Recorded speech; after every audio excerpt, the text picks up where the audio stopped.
Wyoming Autumn, 1883. The first thing you need to understand about Marta Voss is that she never explained herself to anyone.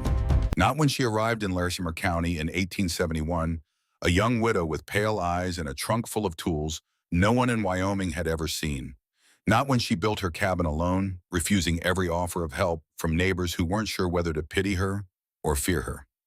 Not when she spent the better part of a decade learning this land, its winters, its water, its particular brand of cold that came in from the north and settled into the ground like something that intended to stay. And not in the fall of 1883, when she spent 6 weeks digging a trench 3 feet deep across 300 feet of Wyoming ground alone in weather that was already turning cold enough to split fence posts. People watched. People always watched Marta Voss. But no one asked what she was doing because something in the set of her shoulders made it clear she wasn't going to tell them anyway. She was 67 years old that autumn. Small in the way that certain old women are small, not frail, not diminished, but condensed like something that has been pressed down by decades of hard weather and come out harder for it. Her hair had gone white sometime in her 50s, and she wore it pulled back tight against her skull. Her hands were the hands of a woman who had worked outdoors for 40 years, thick-knuckled, rough-skinned, calloused in the specific places that specific tools create calluses. They were hands you noticed before you noticed anything else about her because they told you immediately what kind of person you were dealing with.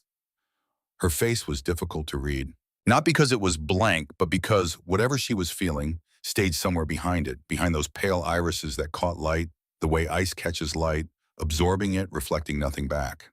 She was not unfriendly. She was not cold in the way that unfriendly people are cold. She was simply contained, self-sufficient in a way that went deeper than habit, down to something structural, something built into the architecture of who she was. The neighbors called her the Icelander. Not unkindly most of the time, just accurately. She was from Iceland. She was the only one for several hundred miles in any direction. And after 12 years in Wyoming, she still spoke English with an accent thick enough that strangers sometimes asked her to repeat herself. She had outlasted her husband. She had outlasted two of her closest neighbors. She had outlasted three particularly brutal winters that had driven younger and stronger people to the south, people with more resources and less stubbornness, people who had decided that Wyoming in February was not a thing they were willing to negotiate with indefinitely. She stayed. She had always intended to stay. The land suited something in her that she didn't have good English words for: its scale, its refusal to accommodate human preferences, its complete indifference to whether you found it beautiful or terrible or both. Iceland had been that way. Wyoming was that way. She understood country that didn't apologize for itself. What almost no one in the settlement knew what Marta had told exactly one person in 12 years, and that person had been dead for 2, was that she had tried this before.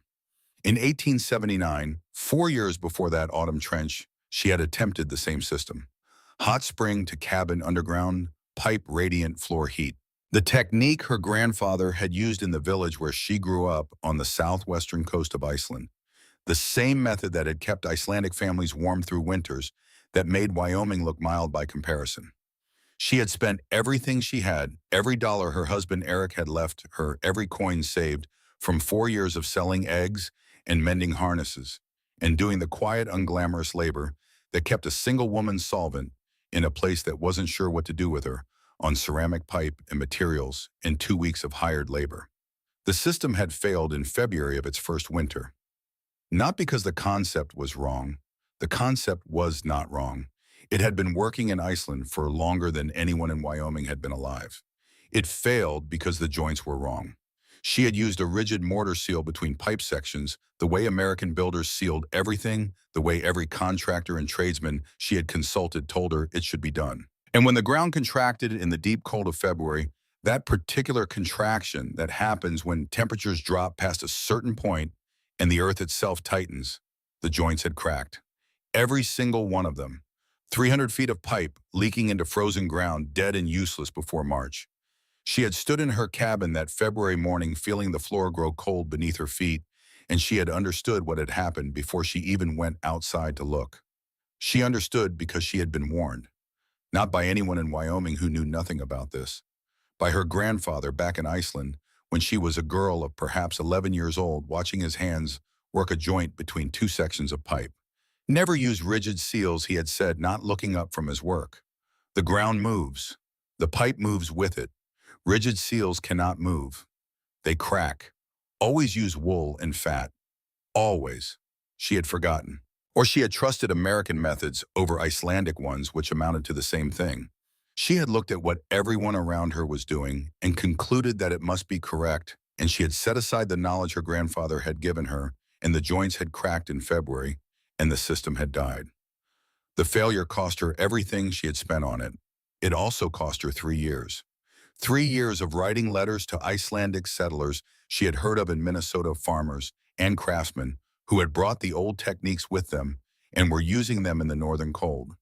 3 years of corresponding, of asking careful questions, of receiving careful answers that confirmed what she already knew and should not have doubted. 3 years of saving, again slowly from the same quiet, unglamorous sources, the eggs, the harnesses, the work that no one noticed until it wasn't done. 3 years of watching her neighbors burn cord after cord of firewood while she kept her own stove banked low at night and wore extra wool inside her cabin and said nothing about it to anyone because complaining about a problem she had caused herself through her own failure of memory was not something Marta Voss was willing to do. By the fall of 1883, she had everything. The wool, the right kind merino, with the compression and resilience the joint required. The tallow rendered herself from sheep fat and tested for consistency. The ceramic pipe from a manufacturer in Ohio who had made the sections to her specifications, each one with a flared end and a narrow end designed for overlapping joints. The knowledge confirmed and reconfirmed through 4 years of correspondence and consideration. And the absolute settled certainty that this time she would not substitute anyone else's method for her grandfather's. She dug the trench herself because she trusted no one else to maintain the depth. 3 feet consistently, no variation. Below the frost line at that latitude, a pipe buried above the frost line would spend the entire winter losing heat to frozen ground on all sides, arriving at the cabin depleted, barely warmer than the earth around it. A pipe buried below the frost line would travel through ground that held at approximately 50 degrees year-round, regardless of what was happening on the surface.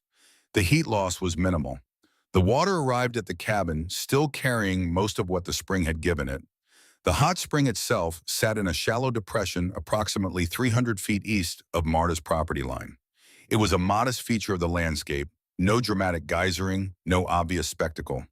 It produced water at around 140 degrees Fahrenheit at a consistent rate of roughly 10 gallons per minute summer and winter, wet year and dry. People used it for washing in summer. In winter, it steamed gently in the cold air and was largely ignored because no one had thought carefully about what 10 gallons per minute of 140-degree water represented in terms of available heat. Marta had thought carefully about it. Water at 140 degrees flowing through a pipe gave up heat to everything it touched: the ground around the pipe, the wooden substructure of the floor above it, the air in the cabin above that. A properly designed system she had calculated based on her grandfather's experience and her own correspondence would extract 30 to 40 degrees of heat from the water before it exited, meaning water entered the underfloor system at approximately 134 degrees after the 300-foot transit from the spring and left it somewhere between 95 and 100 degrees, that temperature differential representing energy transferred into the building. The floor system was the final element. She built it with the pipe running in a serpentine pattern beneath the floorboards, entering from the spring side, traveling back and forth across the full width of the cabin in parallel runs, spaced 18 inches apart, exiting on the far side to a drainage channel that carried the cool water away to a low point downhill. The entire floor became a radiator.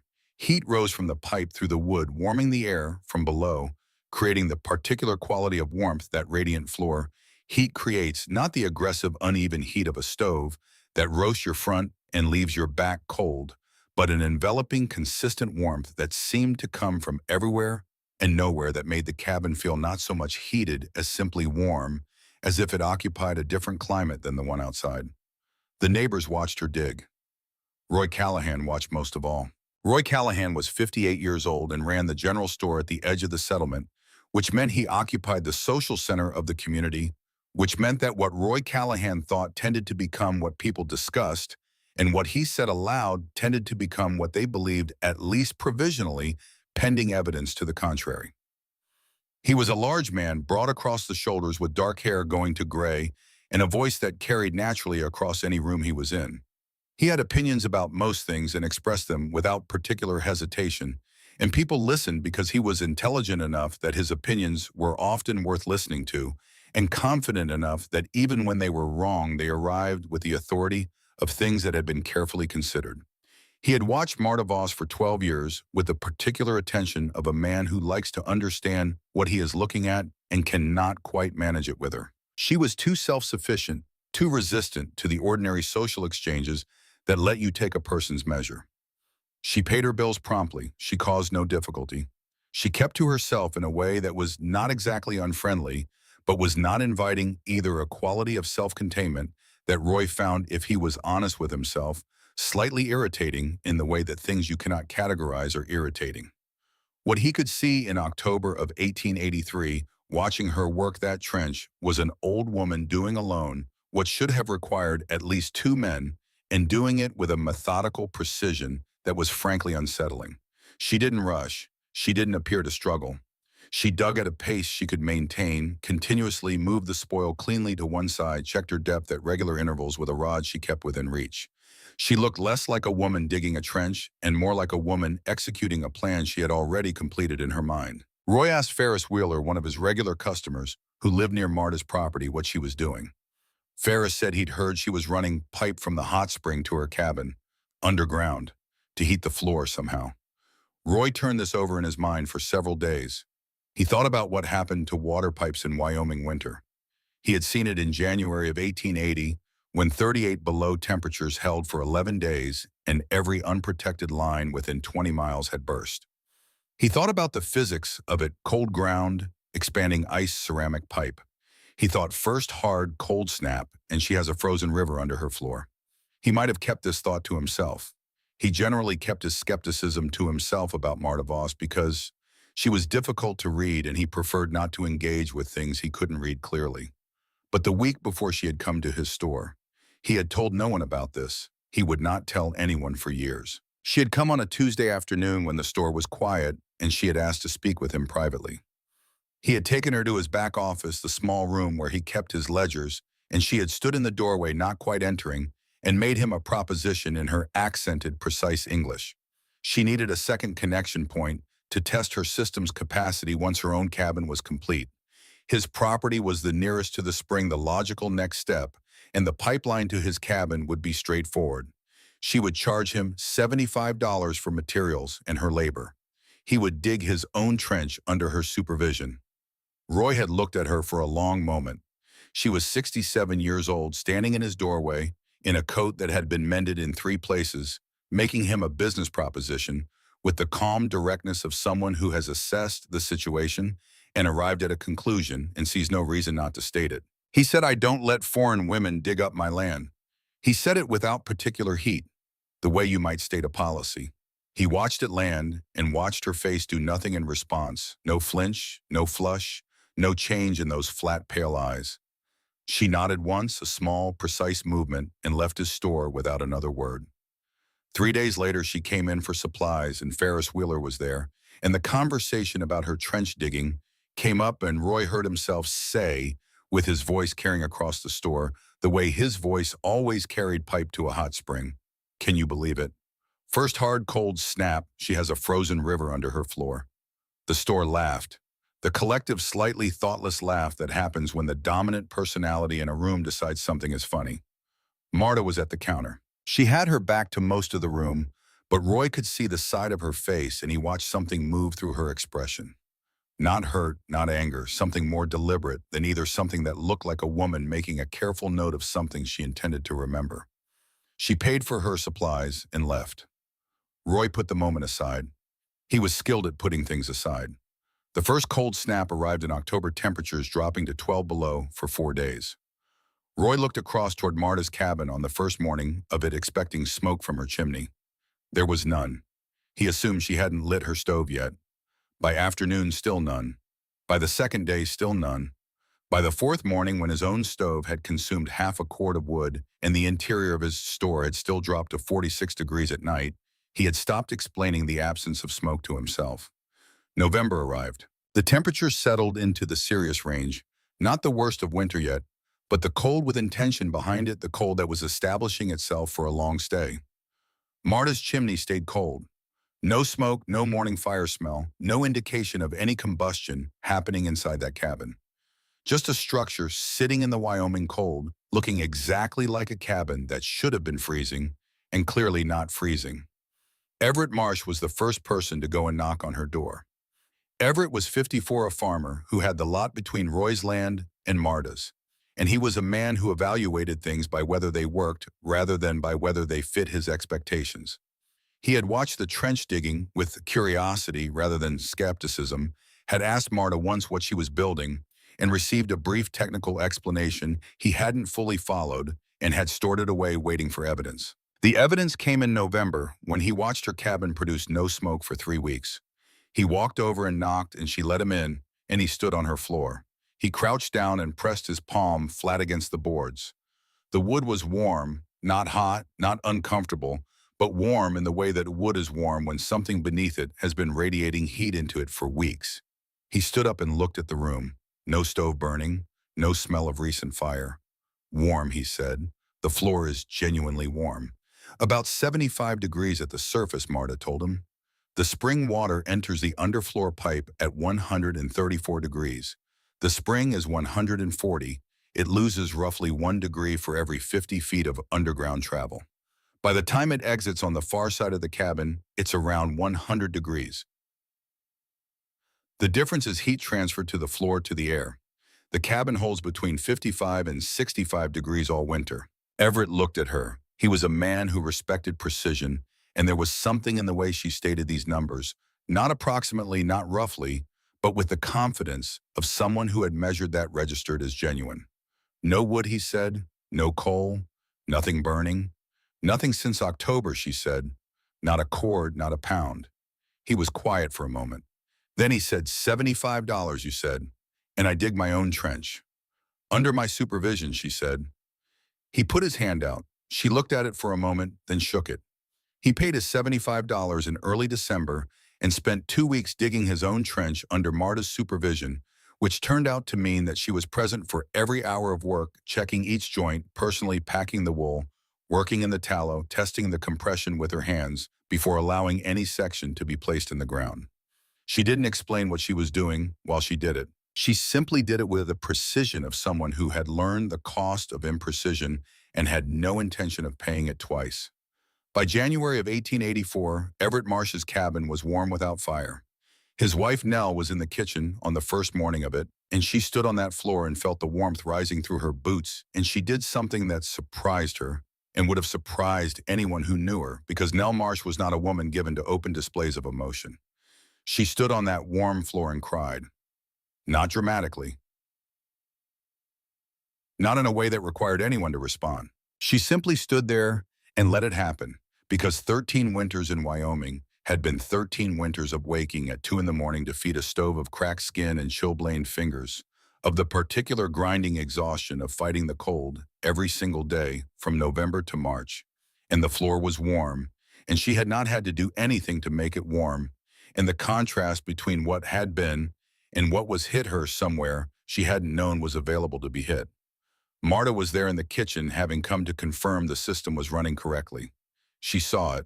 She handed Nell a cup of coffee and said nothing, because she was a woman who understood that certain moments don't require commentary. The word moved through the settlement slowly at first, then more rapidly as the winter deepened. The Wilson family connected in spring, the Tanners in summer. 3 more families over the following winter. 7 cabins total, all drawing heat from the same spring, all running on the same principle. Ceramic pipe below the frost-lined wool and tallow joints. Serpentine underfloor pattern, 10 gallons per minute of 140-degree water that the earth produced without pause or variation and asked nothing in return. 7 cabins, no smoke, no morning wood splitting, no coal deliveries, no stove feeding in the small hours. Children walked barefoot on floors warm enough to make barefoot comfortable in the middle of February. Families that had spent every winter calculating how much wood remained against how much winter remained found themselves in the strange position of having no such calculation to make. Roy Callahan watched all of it from his store and from his porch and from the road when he passed their properties. He watched the absence of smoke above those 7 rooftops with the focused attention of a man waiting for something to go wrong. He had been so certain. The certainty had been so logical. Cold ground expanding ice ceramic pipe.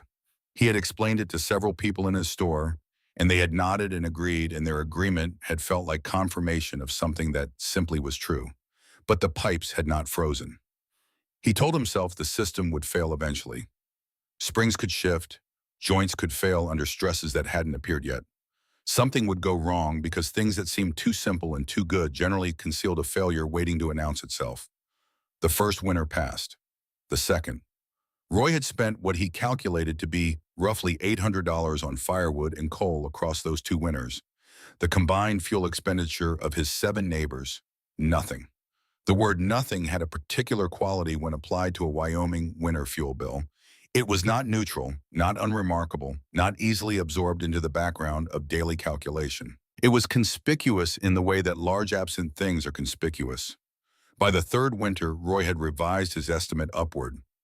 $1,200 total across 3 years of watching his neighbors spend nothing. He told himself the system was probably less reliable than it appeared, that there were hidden maintenance costs he wasn't seeing, that the floor temperatures were probably lower than claimed. He found reasons that ranged from the plausible to the transparently invented, and he held them with decreasing conviction as the winters passed and the chimneys stayed cold, and Everett Marsh's wife Nell was seen in January hanging laundry in a light coat because her cabin was warm enough that going outside briefly didn't require heavy preparation. And then on a gray morning in November of 1886, Roy Callahan picked up his hat and walked to Marta Voss's door. She was on her porch when he came up the path, working on something a length of rope, her fingers moving through the task with the unhurried competence of a woman for whom handwork was as natural as breathing. She did not stand when she heard him on the path. She did not stop working. She looked up at him over what she was doing, and her expression was the same expression she always had present at level, giving nothing away. She said nothing. She waited. Roy held his hat in both hands the way he had held it when he was a younger man, asking his father for something he wasn't sure he deserved. He had rehearsed something on the walk over a reasonable, businesslike framing that acknowledged the system's value without requiring him to say too directly what the past 3 years had consisted of. He had the words arranged, the tone calibrated. All of it left him under her gaze. He said, "I'd like to be connected to the system." She set down the rope. She looked at him steadily. He said $75, same as the others. She looked at him for a moment that lasted longer than comfortable. She said 300. The number arrived like something dropped from a height. He felt it land and felt his face change in response, felt the tightening that happened when something hit him wrong. $300 was not a price for a pipe connection. $300 was a statement. He said Everett Marsh paid 75. She said that was 3 years ago. She set the rope aside completely and looked at him with full attention, which was, Roy realized, slightly more attention than he wanted. She told him the breakdown without being asked, the way of the woman presents an accounting she has already prepared and is entirely confident in. $90 for the pipe. The Ohio manufacturer had raised prices twice in 3 years, and the ceramic pipe she now sourced cost more than it had in 1883.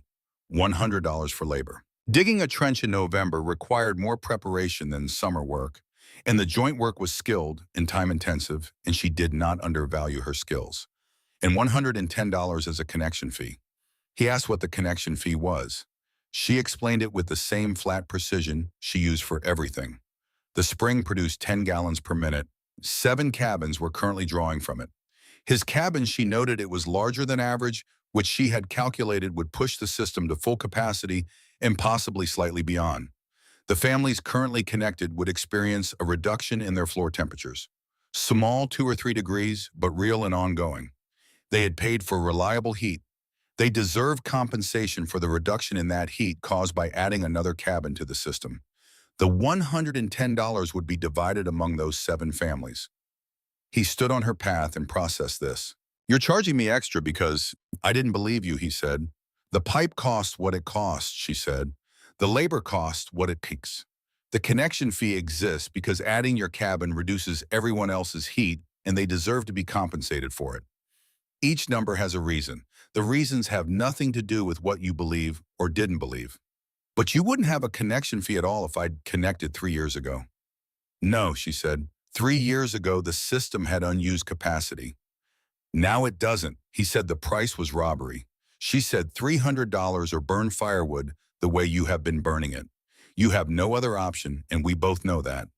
Her eyes stayed level, not cold, not satisfied, not enjoying any of this. Just flat and certain and entirely done with the negotiating portion of the conversation. Roy turned and walked home. That night, the temperature dropped to 26 below. He lay in his bed, staring at the ceiling, and told himself the price was extortion. Told himself any reasonable person would see it the same way told himself he would find another solution. Tap the spring, directly build his own system, find some route that didn't require giving Marta Voss what she was asking for. Somewhere in the cold dark, underneath all the arguments he was constructing, a simpler recognition sat and waited. He had stood in his store 3 years ago and made a woman the subject of public laughter. He had done it on the same day she had come to him in good faith with a reasonable proposition. He had done it deliberately because something in him had needed to establish in front of an audience what he thought of the Icelander and her underground pipes. And she had been right about everything. And now she was on her porch telling him the number, and every part of the number was defensible, and the only thing between him and a warm floor was $300, and whatever it cost a man like Roy Callahan to pay what a woman like Marta Voss was asking. He didn't sleep much. The stove cooled toward morning, and the room dropped to 38 degrees, and he lay in it and thought and arrived at no conclusions he was comfortable with. Roy went back to her door the next morning. He had not slept enough, and the cold had gotten into his joints overnight, the way it does when you're 58, and the cabin loses heat in the small hours, and he was not in the most reasonable frame of mind when he knocked. But he had decided somewhere between 3 in the morning and first light that he was not going to let one bad night determine his position, and so he knocked. Marta opened the door and looked at him. She was already dressed, already past whatever constituted her morning routine, already inhabited the day fully in the way of people who rise early and do not waste the hours before sunrise. He told her he wanted to discuss the price. She said, "Come in then." He had not expected that. He had expected the doorway negotiation to continue from the porch. He stepped inside and felt the floor warmth immediately rising through his boot soles, moving up through his legs, a steadiness of heat at his own cabin had not provided in 3 years of trying. He stood on it and said nothing about it, and looked at Marta, who had sat down at her kitchen table and was looking at him with patient attention. He said the connection fee was punitive on him. That charging extra because of his previous expressed opinions about the system was not business practice, but personal penalty, and he was willing to pay a fair price, but not a penalty. She listened to all of it. When he finished, she said, "I explained to you yesterday what each component of the price covers. The connection fee compensates 7 families for a reduction in service they have already paid for. It is calculated on the basis of their reduced heat, not on the basis of your opinions. Your opinions are not relevant to the calculation." He said it wouldn't exist if I'd connected years ago. She said it would not exist because years ago the system had capacity. Now it doesn't. The fee is a function of capacity, not of history. He said, "I'll run my own line from the spring." "You don't own the spring." She said, "The spring is public. My system is not. If you tap the spring directly, you reduce the flow available to my distribution system. 10 gallons per minute serves 8 cabins at the designed rate. You take any portion of that for a separate line, and 7 families lose proportional heat. If you do that, I will close the diversion gate at the spring, and we will determine in court who has rights to the water and in what quantities. This will take time. During that time, everyone in the system loses heat. We will all be cold together while lawyers are paid to sort it out." She said all of this in the same tone she used for everything, flat, precise, without raised voice or changed inflection. She was not threatening him. She was describing what would happen the way you describe the properties of a material or the behavior of a natural process. This is what water does at this temperature. This is what a lawsuit does to a winter. He believed her completely. He had believed her the day before and he believed her now, and the believing was not comfortable. He said he would think about it. She nodded once. He went home. He did not tap the spring. He bought more firewood from Pruitt, the supplier who came in from the timber operations to the south, and he stacked it against the side of his cabin and calculated how long it would last and decided it was sufficient for a normal winter and tried not to think about the forecast coming out of Denver that suggested the winter of 1886 into 1887 was not going to be normal. Everett Marsh came to see him in mid-December. Everett arrived at midday, accepted coffee, sat across the counter, with the expression of a man who has decided something needs to be said and is not looking forward to saying it. He was not a man who interfered in other people's business as a general practice. The fact that he was here said something about how seriously he was taking the situation. He said, "I know about your conversations with Marta. She told me the system is at capacity and she's offered you connection at the 8th cabin rate. I'm not here to argue her case. I'm here because the weather out of Denver is serious and I know what your wood supply looks like, and I'm asking you as a neighbor to think carefully." Roy said $300 is not a fair price. Everett was quiet for a moment. Then he said, "I want to ask you something. If Marta lowered her price, would you pay the difference? The gap between what she's asking and what you think is fair, would you cover it?"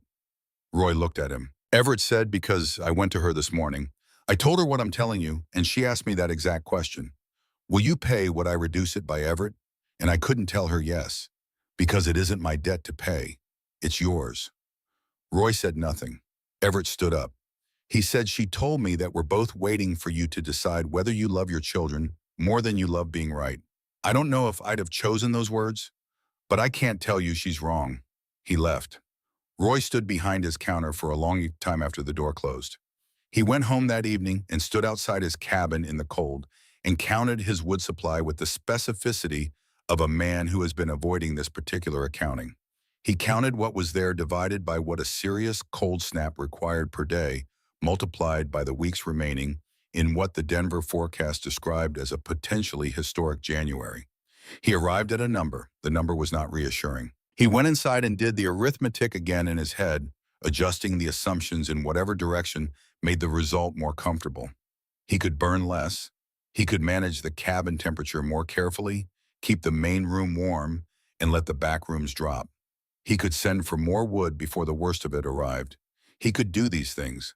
He told himself he would do these things. He did not go back to Marta's door. January came behind a front that moved down from Canada on the second day of the month and established itself over the high country with the settled permanence of something that has found its location and intends to stay. The temperature dropped to 14 below on the 4th, to 19 below on the 7th. Snow began on the 8th and continued through the 12th, not blizzard conditions, no dramatic single storm, but steady accumulation, the kind that happens when the weather commits to a direction and maintains it 4 feet in 5 days. That closed the roads south and stopped the supply wagons and turned the settlement into a collection of separate structures, each managing its winter with whatever arrangements it had made. 7 of those structures managed it quietly. The hot spring ran without change, indifferent to the weather above it, delivering its 10 gallons per minute of 140-degree water through 300 feet of pipe, and then through the underfloor systems of 7 cabins and out through their drainage channels, warmer than the air outside, warmer than the ground at the surface, warmer than anything in the settlement that depended on combustion, because combustion required fuel and fuel required delivery, and delivery required roads that were currently closed. Roy's cabin managed it differently. He sent word to Pruitt on the 10th of January when his stack had dropped below the level that allowed comfortable pretending. Pruitt sent back word that the roads south were impassable and would remain so until the weather changed. Roy had known this was a possibility. He had told himself it was a possibility he had adequately prepared for. He had not adequately prepared for it. He stretched the wood carefully, methodically, with the attention of a man who has done enough arithmetic to know exactly how much margin he does not have. He heated the main room and let the sleeping areas drop, moving extra blankets, making adjustments, telling himself and his wife and his children that they were managing fine, that this was what Wyoming winters required, that the supplies would come through when the roads opened. He moved Annie away from the exterior wall of the children's room because the frost was coming through the base logs in a way he hadn't seen before, a white advancing line that suggested the temperature in the room was lower than he was allowing himself to calculate. He told Annie she should sleep in the middle of the room now. She was 7 years old and she trusted her father with the complete, unexamined trust of children that age, and she moved where he told her. But children in the night move back to what is familiar. Annie had slept near the east wall since they had lived in this cabin, and she liked the frost patterns on the window glass, the intricate fern shapes that appeared each morning, and sometime in the deep cold of the night, she moved back to where she had always slept, to the spot that was hers, pressed close to the exterior wall, close to the window, with its frost ferns close to the cold that she did not in her sleep recognize as different from the cold of any other night. On the 19th of January, Roy ran out of wood. He stood outside in the morning and looked at what remained not a stack, not even a meaningful supply, a remnant, and felt something that he had no efficient word for. It was not surprise because he had seen this coming in the arithmetic for weeks. It was not fear exactly, though fear was somewhere in it. It was the specific feeling of a reckoning that has been postponed until postponement was no longer possible, arriving with the patience of things that were always going to arrive eventually.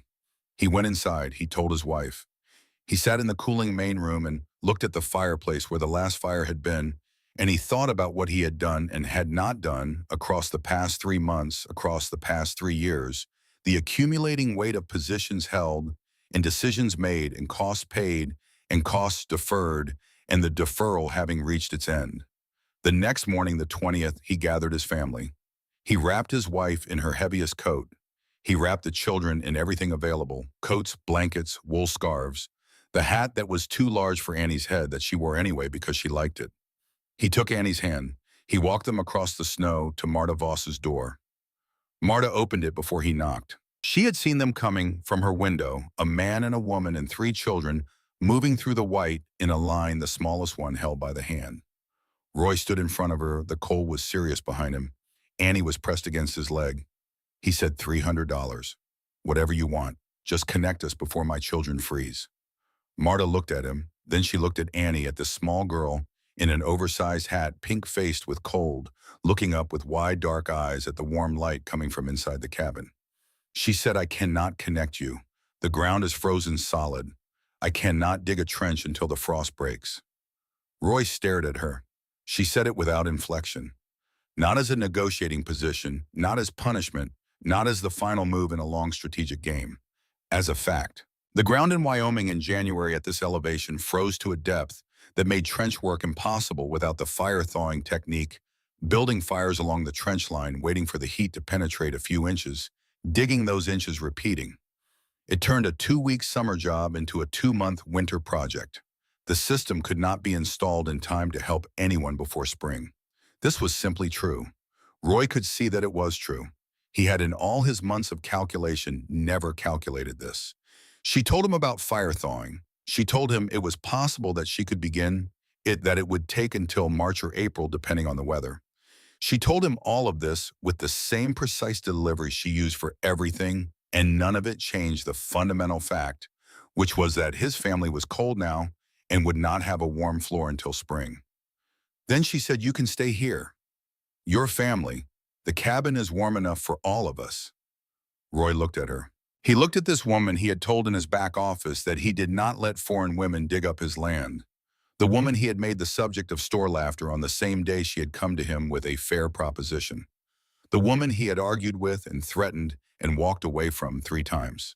She was standing in her doorway in January offering his family her floor, and there was nothing in her face that suggested condition or calculation, just the straightforward offer of warmth to people who were cold. He said, we'll manage. My cabin isn't that cold yet. We'll manage until spring. He heard himself say it. He was aware in some part of himself that was watching the rest of him with something close to disbelief that he had just refused shelter for his children from the only warm building available to them, because accepting it would require him to be helped by Marta Voss. He turned and walked his family back across the snow. That evening, after the children were settled and his wife had stopped asking him questions, he didn't have answers for her. Roy sat in the main room of his cooling cabin and tried to find the bottom of what he had done that morning. He thought about it for a long time. He did not arrive at any conclusion that helped him. What he did not know, sitting there in his cooling cabin, was that on the other side of the settlement, Marta Voss had put on her coat. She walked through the snow alone in the dark, past Everett Marsh's dark and silent cabin, past the Wilson place with its warm, smokeless air, all the way to Roy Callahan's door. She walked in the way she did everything, without hurry, without drama, simply moving from where she was to where she had decided to go. She knocked. Roy's wife came to the door. She opened it and looked at the old woman standing on the step in the dark and the cold, and her expression moved through several things quickly. Surprise recognition, something that might have been relief or the beginning of relief, immediately complicated. Marta said to children, "Send them to my cabin tonight. Just the children, if that is what is acceptable. They can sleep on my floor where it is warm." Roy's wife turned. Roy was behind her. He had heard. He stood in the doorway of the main room, looking at his wife and at Marta beyond her, and something in him, that mechanism, that structural stubbornness that had been running since November, produced its response before he had finished deciding. He shook his head. His wife looked at him for a long moment. Then she turned back to Marta. She said, "We'll be fine, ma'am. Thank you." Marta stood on the step for a moment. She looked past Roy's wife to Roy. She looked at him with those flat, pale eyes. She did not say anything additional. She turned and walked back through the snow. Roy watched her go. He stood at the window and watched the small figure of a 67-year-old woman walk back across the dark and the cold to her own cabin alone, and he stood there after she had gone until his wife came and stood beside him and put her hand on his arm, and even then he stood there a while longer, looking at the path in the snow where Marta had walked. That night, the temperature dropped to 29 below. The following days were the worst of the winter.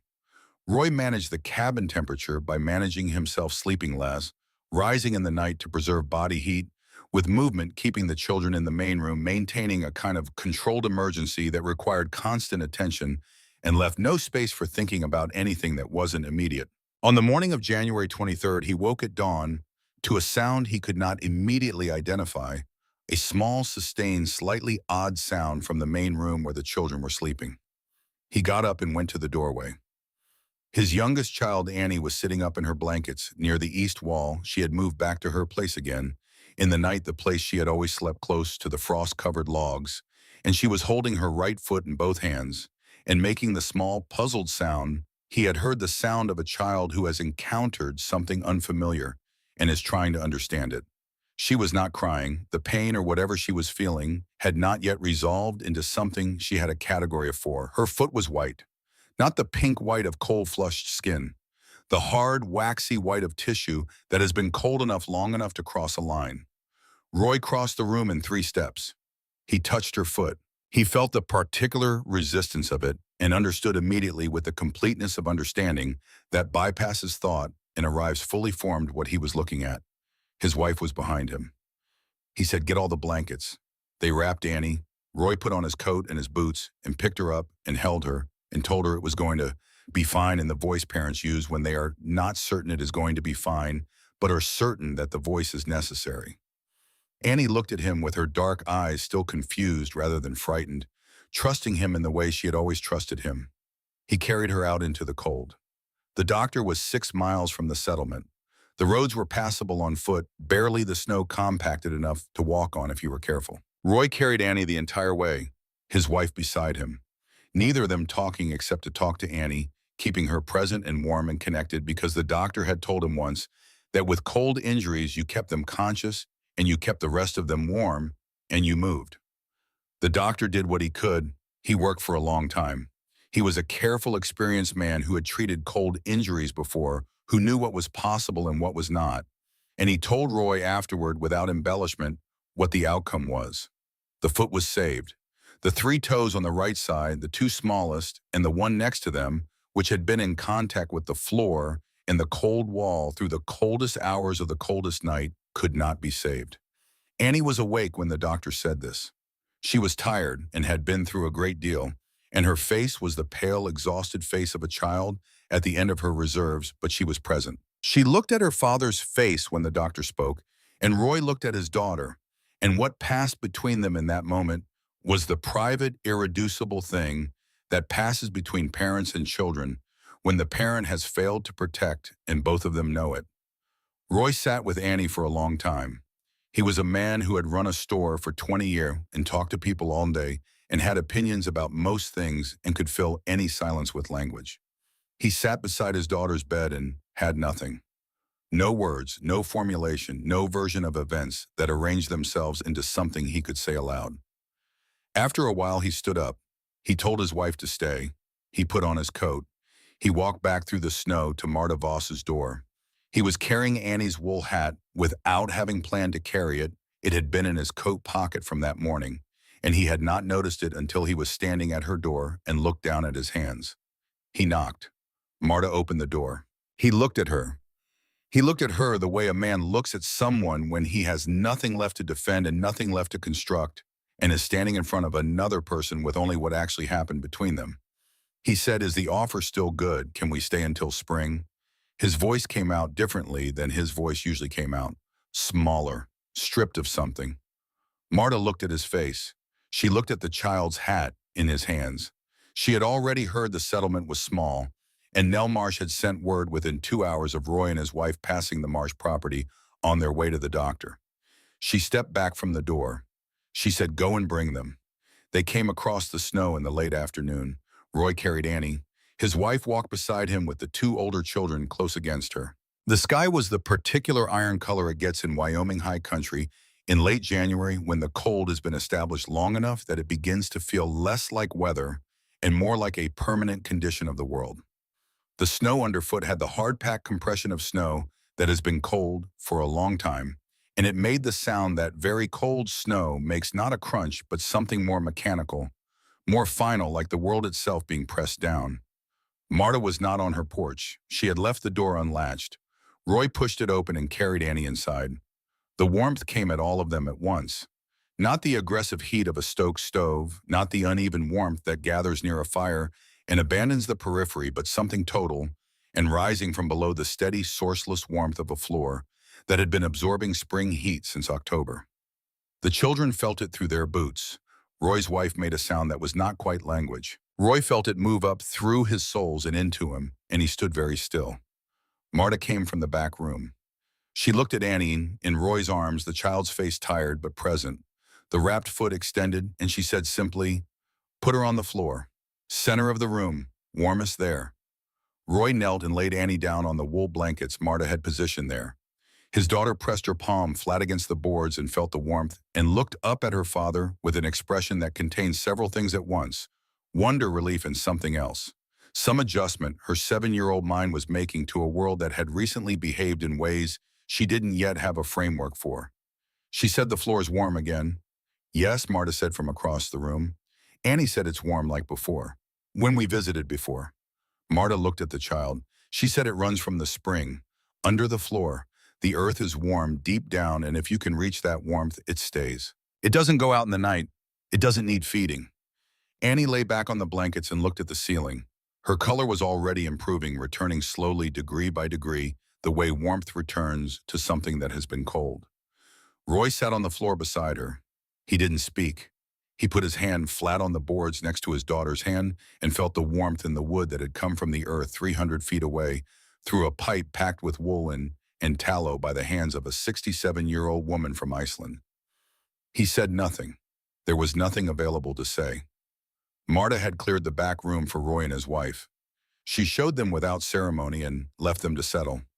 She put food on the table, plain sufficient, made without discussion of the situation or the terms of the situation. Beans and salt pork and bread and strong coffee. She sat at the end of the table and ate her own share and said very little, and the family ate around her in the particular silence of people who are fed and warm and completely depleted.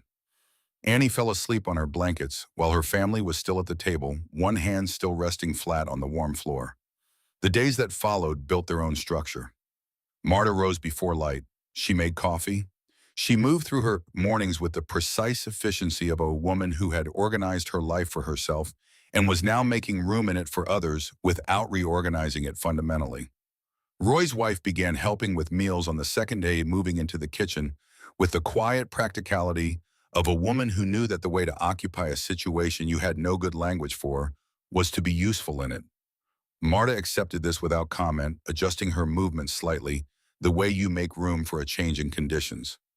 Roy did not know what to do with himself. He was a man defined by his position in the social structure of the settlement, the store, the counter, the constant traffic of people and conversation, and the particular authority that comes from being the person everyone passes through.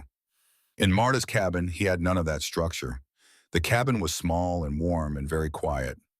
Marta moved through it with the self-contained efficiency of someone who had designed the space for one person and was accommodating more out of a decision she had made rather than a preference she felt. He spent the first days near the window, watching the settlement. He spent time with Annie, who was recovering with the specific resilience of children, her color returning, her appetite coming back, her curiosity re-emerging, which was the surest sign that she was herself again. He carried her when she needed carrying. He read to her from the two books. Marta owned a Bible worn at the spine and a volume on Icelandic natural history in English that had clearly begun its life in another language, the sentences built in ways that carried traces of their origin. Annie loved the Iceland book. She asked Marta questions about it, and Marta answered them in the same direct way. She answered all questions without condescension, without simplification, treating the child's curiosity as inquiry worth responding to. She told Annie about the geothermal landscape of Iceland, about the way the Earth's interior heat moved upward through rock and water over geological time, about the villages that had heated with spring water since before anyone was keeping records. She described the particular quality of that kind of warmth, its consistency, its reliability, the way it did not fluctuate with wind or fuel supply, or the decisions of the people who depended on it. Annie listened with the complete attention of a child for whom curiosity has not yet been categorized into what is appropriate to pursue and what is not. Roy listened too, from across the room, appearing not to listen, but present for every word. He slept badly through those weeks. He lay in the small back room on a floor that was warm beneath him, warm through the same system that had been running 300 feet away from his own cold cabin all winter, and he ran arithmetic that had no good answer. Not the arithmetic of wood and temperature and weeks remaining. The other arithmetic, the accounting of what he had protected and what it had cost to protect it, and whether the protection had been worth anything to anyone in the end, including himself. He had been right that $300 was more than $75. He had been right that the price had an element of penalty in it. He had been right about both of those things and right about nothing else that mattered. On a night in late January, 3 weeks into their stay, the worst of the cold beginning to release its grip, woke at 3 in the morning from a dream that dissolved before he could hold it, and lay in the dark listening to the silence of a cabin that didn't need a fire. No settling of combustion, no tick of an overworked stove, just the deep quiet of a warm space with nothing burning in it. He got up. The main room was lit by a single candle on the kitchen table, low and steady, the flame of a light that had been deliberately left. Marta was sitting at the table, not reading, not working, sitting with her hands folded in front of her, looking at the candle with the expression of someone occupying their own thoughts. She did not look up when Roy entered. He sat down across from her. He was not entirely sure why. Something in the quality of the room, the hour, the light, the absence of everyone else made it feel like a moment in which something real might be said if he could locate what it was. They sat in silence for a while. The candle burned between them. The floor was warm under their feet. Outside, Wyoming was doing what it did in late January, cold and indifferent, impatient, waiting for March, with no particular urgency. Roy said, "Why did you come to our door that night?" He meant the 9th of January, the night after he had refused her offer of shelter, the night she had walked through the dark in the cold alone to his door and asked his wife to send the children. Marta looked up from the candle. She looked at him across the table with those pale, level eyes. She said, "Because I had already gone to your door once before.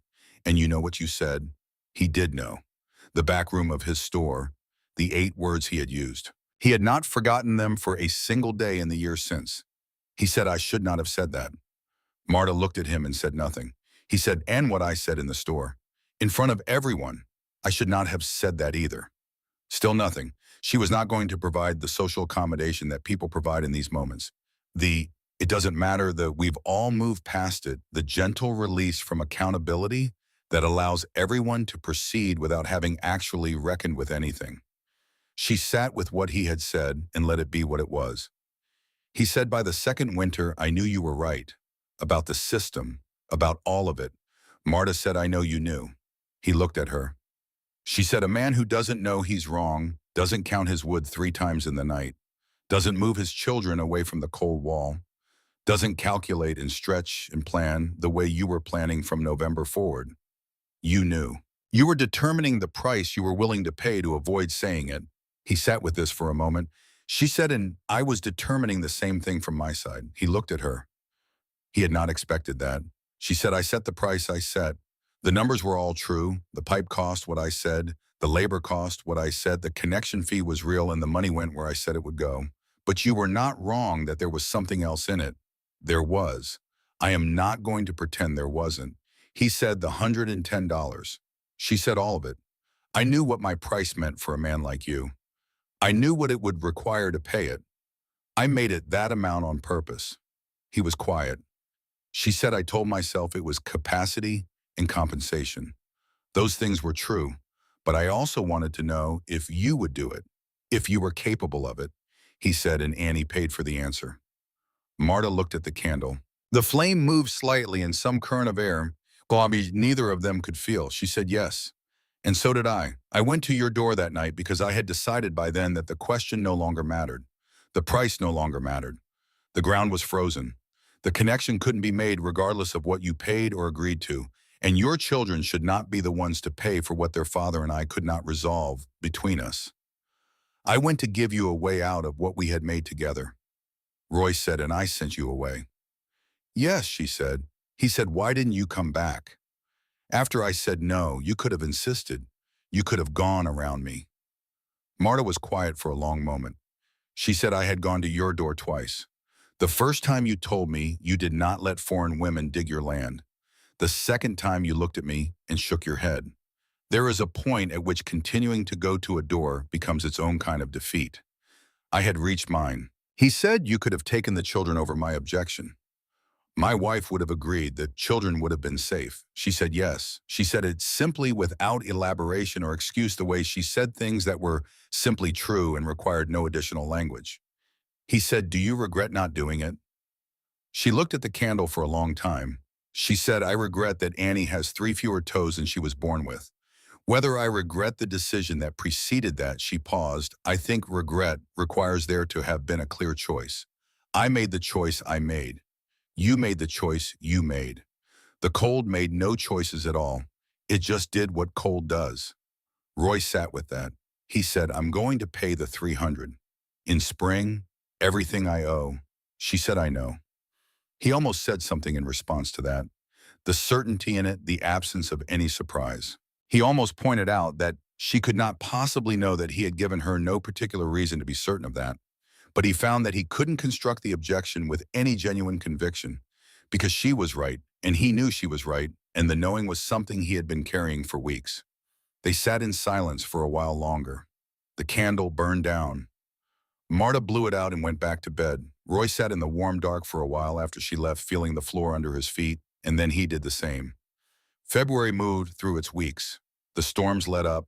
The roads began to open. Pruitt got a wagon through on the 14th, and Roy bought wood that he no longer needed for his own cabin, but felt compelled to purchase anyway, as if completing the transaction that winter had interrupted. He stacked it against Marta's cabin wall without asking, and she did not comment on it. Annie healed.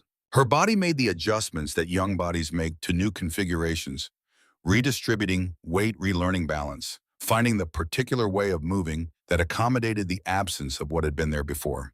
By mid-February, she was moving around the cabin without assistance. By the first week of March, she was walking steadily. She carried the limp for a while, and then the limp became less pronounced, and then it became something you noticed only if you were looking for it. She spent the long indoor hours of February asking Marta questions about Iceland, about the pipe system, about how Marta had learned it and how she had built it and what had happened the first time and how she had tried again. Marta answered all of it sitting across the table from this small, dark-haired girl with her mother's eyes and her father's quality of attention, answering with the precision and respect for factual accuracy that she brought to every subject. She told Annie about the first attempt in 1879. She described the mortar joints in the February failure and in the loss of everything she had saved.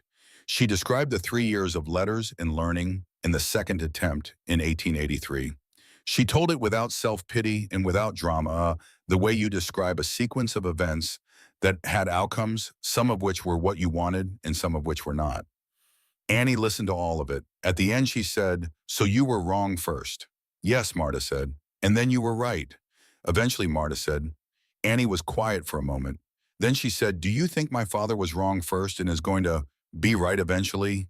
Marta looked at the child for a long moment.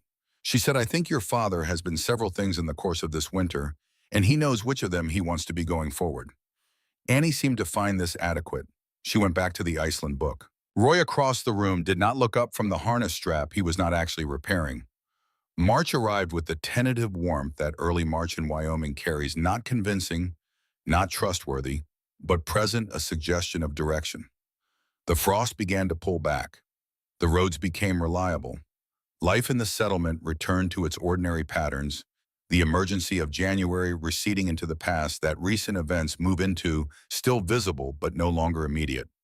Roy and his family returned to their own cabin on a morning in early March, when the back room had been warm enough for several days to confirm that the cold had genuinely broken. His older children went back to their routines without apparent difficulty. His wife thanked Marta in a way that involved several minutes of conversation and something that might have been an embrace, a brief and slightly awkward one, but genuine. Roy stood in Marta's doorway. He said in spring, "When the ground is ready, I'll have the money." She nodded. He went home. The ground was workable by the last week of March. Roy came to Marta's door on the first morning that she assessed the frost as having retreated to the required depths she knew, because she checked it every morning with a rod, the same rod she had used to verify depth when she dug her own trench in 1883. He handed her $300. She counted it at the table and put it in the tin box on the top shelf, and that was the transaction. She hired 2 men from the settlement for the digging.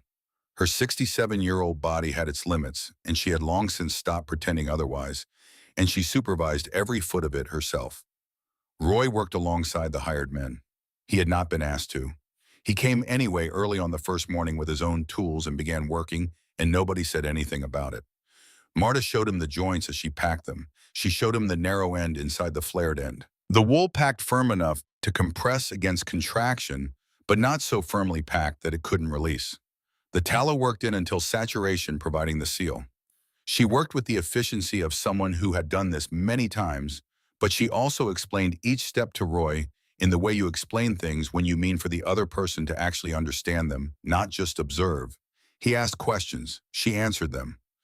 At one point, working on a joint together, her hands on the wool, his on the pipe section, he said, "You tried mortar first." In 1879. She said yes. He said, "You used the American method because you were in America." She was quiet for a moment. Then she said, "I used it because I stopped trusting what I already knew. I thought newer must mean better. I thought the methods of this place must be more suited to this place. I ignored what my grandfather had put in my hands 40 years before." He said, and it failed. She said it failed, and I spent 3 years getting back to where I had started, and then I built the same thing I should have built the first time with the knowledge I should have trusted the first time. And it worked, because it was always going to work if I did it correctly. He said nothing for a moment. Then he said, "That is a story I understand." She looked at him. Something in her expression shifted, not much, not dramatically, but something. The particular movement of a face that has been holding a fixed arrangement for a long time and has permitted briefly a small alteration. She said, "I thought you might." They worked in silence for a while after that. The trench moved forward. The pipe went in. The joints held. The system connected on a Tuesday morning in early April. Marta turned the diversion valve at the spring and stood back and watched. Roy was inside his cabin. He felt the change before he heard anything. A warmth beginning to move up through the floorboards from below, faint at first, then unmistakable, then steady. He crouched down and pressed his palm flat against the boards. The wood was warm. Annie was beside him. She had insisted on being, there had been insisting for 2 days. She put her hand down next to her father's. Father and daughter side by side on the floor of their own cabin, feeling the warmth the earth had been offering all along. She said, "It's like Marta's." He said, "Yes." She said, "It's going to be like this now. Every winter." He said, "Every winter." She kept her hand on the warm floor for a long time. Roy stayed there too. He had nowhere more important to be. Marta appeared in the doorway. She looked at the two of them on the floor at their hands pressed to the board she had just connected to the spring that had been there all along. She looked at it for a moment, then she went home. She had promised the connection fee to 7 families, and she delivered it within the week, dividing the $110 into 7 portions and distributing them without ceremony, explaining briefly to each household that the addition of an 8th cabin to the system would reduce their floor temperatures by 2 to 3 degrees. And this was compensation for that reduction, as she had told Roy it would be when she first stated the price in November. Everett Marsh refused his portion. He took the money from her hand and folded it back into her palm and held her hand closed around it for a moment and said, "Keep it. For the wool, for the next one." Marta looked at him. She said, "There is no next one. The system is at full capacity." Everett said, "Then keep it anyway." She put it on his kitchen table on her way out. He did not return it to her.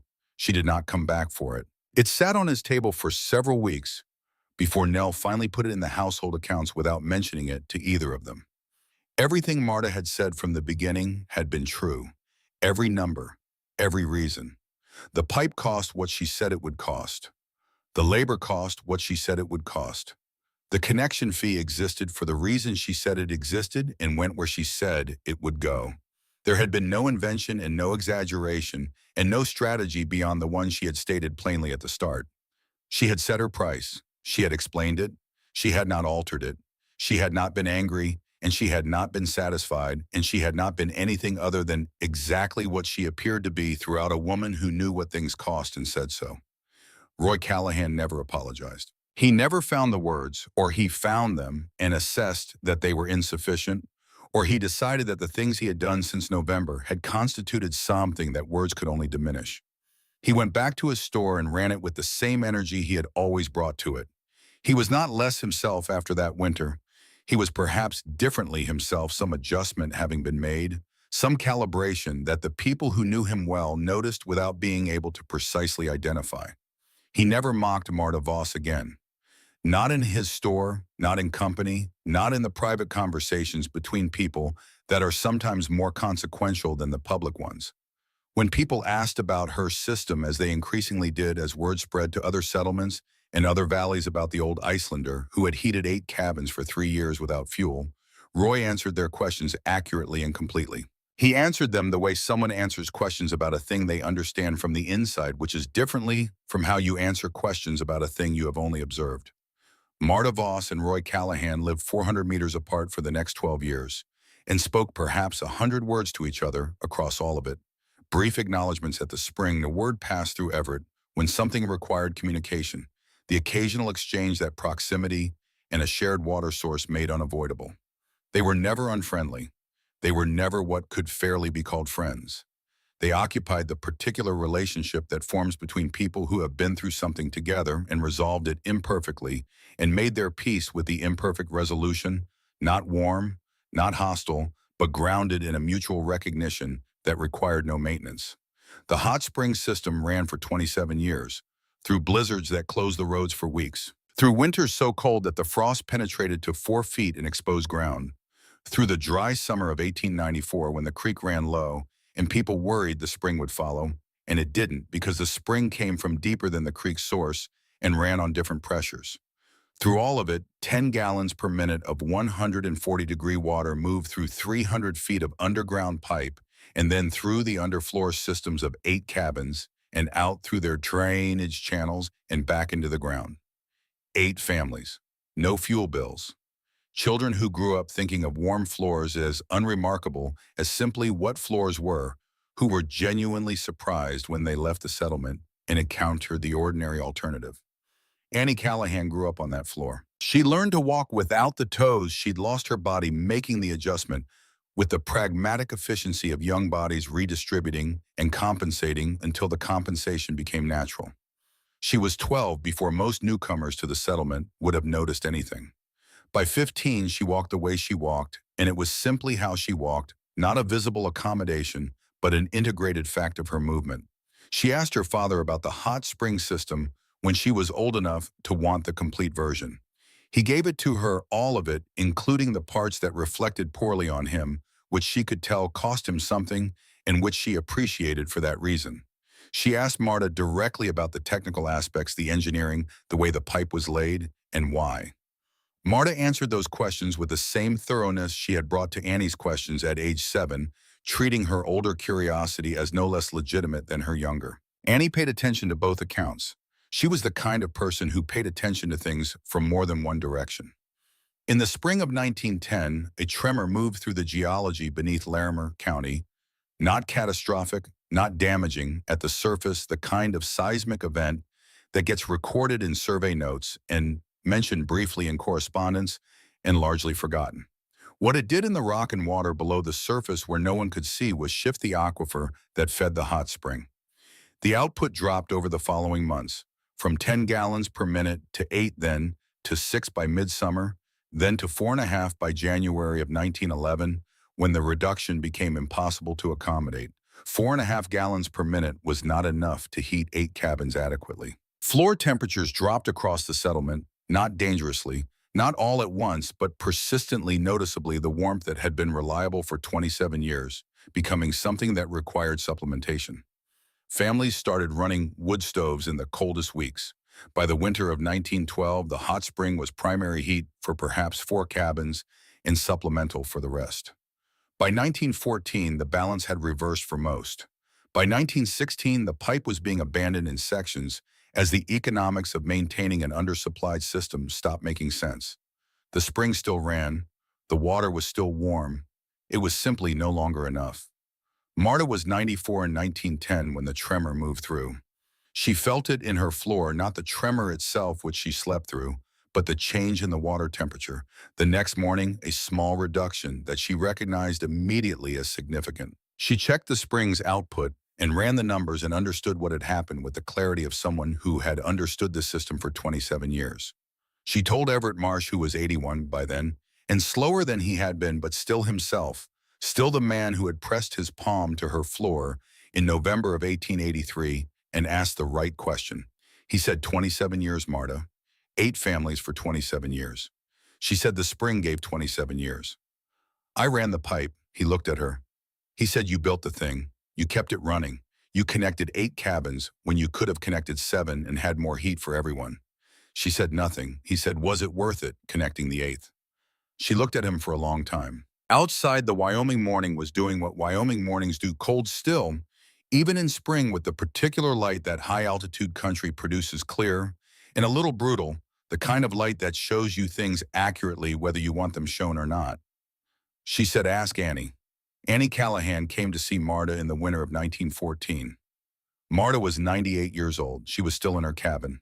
She was smaller than she had been. The decades had pressed her down further, condensed her further, but she was present in a way that 98-year-old people often are not.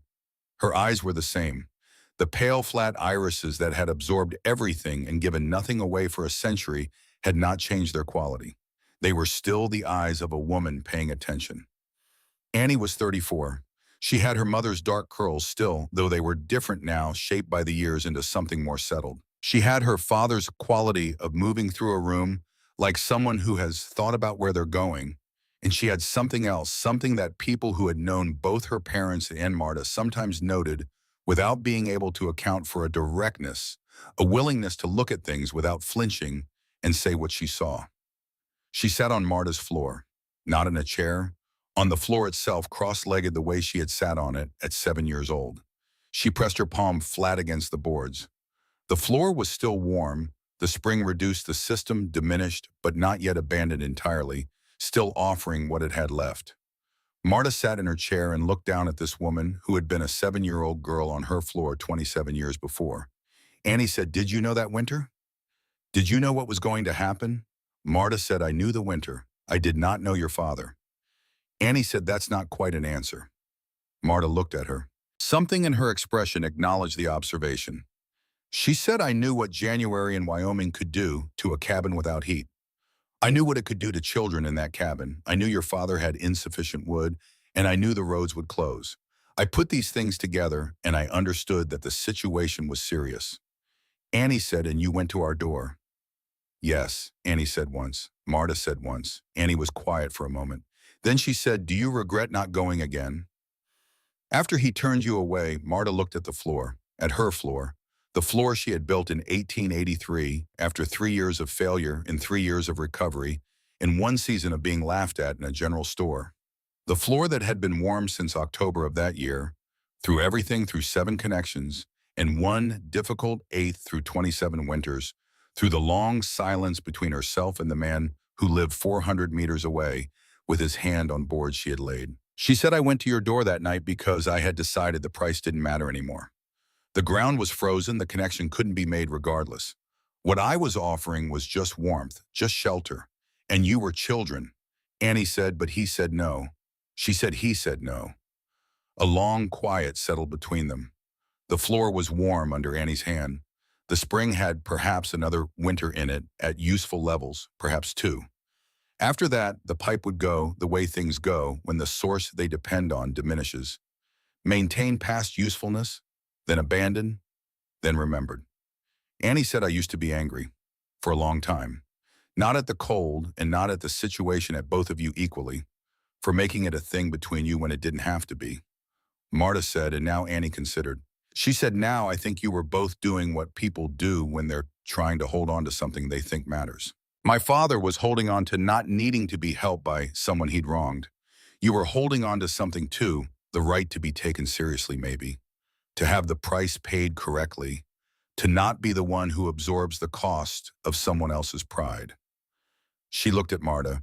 She said, I think you were both right about something and wrong about something, and I was the one on the floor when those 2 things collided. Marta looked at her for a long time. She said, your father came to my door in spring and paid what he owed. He worked the trench himself beside my hired men. He asked questions about the system and listened to the answers. He never sent anyone away from the spring who asked about the technique. Annie said he was proud of the floor. In the end, he used to tell people about it. Marta said, I know. Everett told me. Annie said he never stopped thinking about what it cost. Marta said, I know that too. Annie looked down at her palm on the warm wood. She said, I want to ask you something, and I want you to answer honestly. Not carefully, honestly. Marta waited. Annie said, do you regret the price? Marta was quiet for a long time. The kind of long time that has thought in it, real thought, not the performance of consideration, but the thing itself. She said, I regret the outcome. I regret your toes, Annie. I have regretted them every winter for 27 years. Annie said, but not the price itself. Marta said the price was what it was for the reasons it was. The outcome was not the price. The outcome was your father and I both failing to move past what was between us in time. Annie said, and whose fault was that? Marta looked at her steadily. She said, both of ours. More his than mine in the sequence of events. But I had one moment on your doorstep on the 9th of January, when I could have acted past what was between us, regardless of his position. I chose not to. I have thought about that choice every winter since. Annie said, so you do regret it. Marta said, I regret that I stopped at the door. Annie looked at her. She took her hand off the floor and put it over Marta's hands, which were folded in her lap. Those old, calloused, reliable hands that had packed 1,000 joints and dug a trench alone and built something that had lasted 27 years and kept 8 families warm through whatever the country had decided to do. She held them for a moment. She said the floor was the warmest place I've ever been, even now, even after everything. Marta looked at her. She said the earth is always warm deep enough. You just have to know how to reach it. They sat together in the warmth of a floor that had perhaps 1 or 2 winters left in it, listening to Wyoming outside doing what Wyoming does, and neither of them spoke for a while because there was nothing more necessary to say. Marta Voss died in the spring of 1915. She was 99 years old. She died in her cabin on a morning in April when the frost had retreated and the ground outside was beginning to yield to the season, and the air had that tentative quality of Wyoming in early spring, not warm yet, not convincingly warm, but moving in the direction of it, committed to the direction, even if not yet arrived. Her floor was warm when she went. The spring was diminished but not gone, still producing enough to take the cold from the boards, still doing what it had been doing since October of 1883. She had built something that outlasted her argument with Roy Callahan, and outlasted Roy Callahan himself, and outlasted the easy anger and the difficult reconciliations and the long silence in every winter that had tested it. By 1920, the last of the original pipe had been abandoned. The spring's output had dropped below the point of practical use for heating. The cabins in the settlement heated conventionally now the way Wyoming cabins had always heated before 1883 wood stoves. Coal, when available, the ordinary calculus of fuel and coal that everyone understood, and no one in the settlement had needed to think about for a generation. The spring still ran, smaller, quieter, the steam less dramatic in cold mornings. People used it for washing and for soaking and for the particular winter pleasure of hot water that costs nothing and asks nothing, which is not a small pleasure. The ceramic pipe that could be recovered had been pulled up and repurposed. Most of it remained in the ground 3 feet down below the frost line in the dark, where no one looked, packed with wool and tallow, exactly as Marta had packed it, maintaining the joints her grandfather had taught her to make in the dark and the cold and the earth that had always been warm deep enough. What the earth kept, it kept for a long time. $300, 3 toes. 27 years of free heat. Two people who found their way to the same floor eventually, though not in time and not without cost, and not with the words that might have made the finding easier. The earth does not send bills. That part was always true. It produces what it produces from the pressures and the heat that have been building in it since before anyone was here to notice, and it continues producing regardless of what the people above it decide about each other, regardless of pride and price in the long winters that test both. It was never the earth that made any of this cost what it cost. It was only ever the distance between two doors.